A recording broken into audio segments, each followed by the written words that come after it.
Բագրատ Սրբազանի կալանքից ազատության մեջ լինելու հարցը, բայց կարծում եմ, որ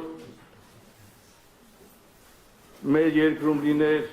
արդարություն եւ արժե համակարգ,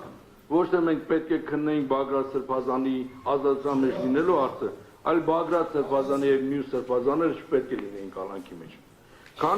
Քանի որ մեր երկրում չկա արդարություն եւ արժե համակարգ, դրա համար էլ այսօր այս խնդրի մեջ ենք։ Ես ուզում եմ երկու բառով ասեմ, միշտ այս քննարկումներ ա եղել, քննարկել ենք, որ ընթացքը ոնց կլինի, ես իմ կարծիքն եմ այդ եւ իմ գործընկերները ստեղ բոլորը նստած կպնդեն այսօր էլ զրույցն եղել է, ինչ ասել եմ եղել է, այդպես 99%, այն իմ գործընկերները ստեղ նստած են։ Ազգային ժողովից ես ասել եմ, որ ինձ հեսա կզրկեն, կկալանավորեն։ Հիմա, քանի որ մեր երկրում չկա արդարադատություն, կա քաղաքական պրոցեսների հետ զուգընթաց գործընթաց, ես ասեմ, որ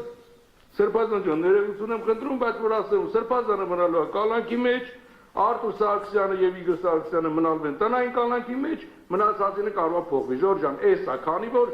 այսօր մեր արդարադատությունը իրականացվում է քաղաքական պրոցեսների հետ։ Քանի որ հունիսի 7-ին Հայաստանում ընտրություններ են, ես համոզված եմ, որ Բագրատ Սրբազանը, ես եւ Իգոր Սարգսյանը պետք է մնան կալանքի մեջ։ Շնորհակալություն։